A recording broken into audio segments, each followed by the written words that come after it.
Ode til gobler og kebab. Hvorfor film nummer 4 hedder det, fortæller Asger Gram og Johs Melander, som sidste år gik ud af gymnasiet i Faaborg.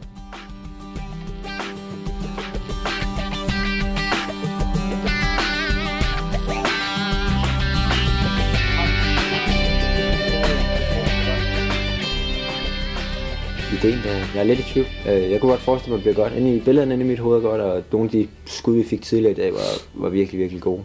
Ja, vi tog tidligt ud der og prøvede at få nogle klip fra den årlige morgenstund over Faaborg by. Ja. Det blev ret godt meget af det, tror jeg.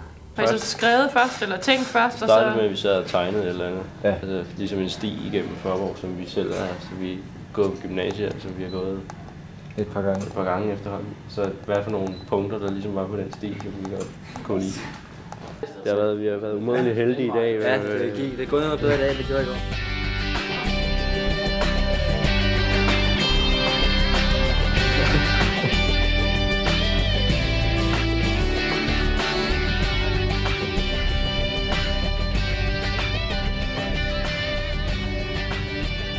Min store opgave i dag har været at prøve at lave et digt. Fordi vi valgte jo at kalde den ode til gobler og kebab.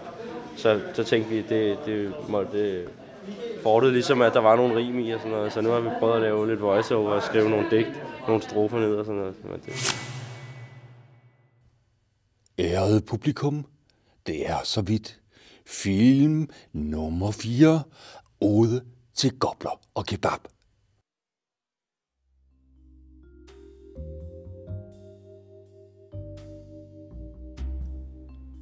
Det her er min by. Herfra ser den meget godt ud. Men der er simpelthen nogle ting, der uvilkårligt frembringer et kny. Tag nu for eksempel den uigennemskuelige miniby. Halvdelen af året, mere eller mindre ubesøgt. Den anden, et fandens skræmt og krydsfiniers tildækket syn. Hvad fanden er meningen, mand?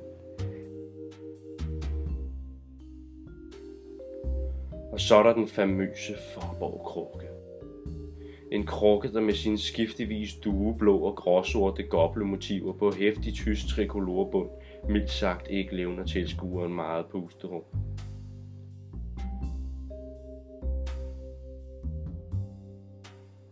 Eller klokketårnet, byens varemærkes gamle klokketoner, der med få timers mellemrum spreder alt andet end elektrovibrationer. Til gengæld har det et ornamenteret guldur, og det er kraftedme flot arkitektur. Og når man først tænker på den måde, er der pludselig meget, der virker.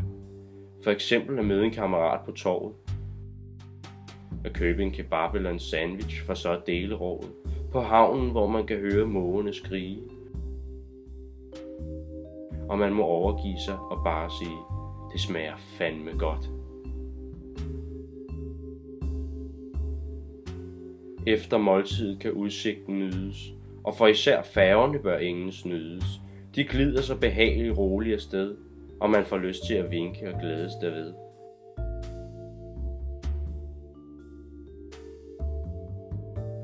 Og hvis en aften skal sluttes af med manér, kan man jo smutte en tur i Helios, bare lige for at se, hvad der sker. Og mens man venter på de bløde bænke, så tager man måske sig selv i at tænke. Nogle kan lide kebab, andre kan lide sandwiches. Jeg kan faktisk lide begge dele, og når man tænker over det, rummer min by jo faktisk bare noget for enhver. Lidt af det hele. Noget for den ældre dame, og noget for den unge fyr. Der er jo sikkert nogen, der synes, at gobler er smukke og fascinerende dyr. Og på en sådan baggrund er det måske ikke så underligt endda, at jeg i fremtiden vil frekventere Faaborg så ofte som jeg kan.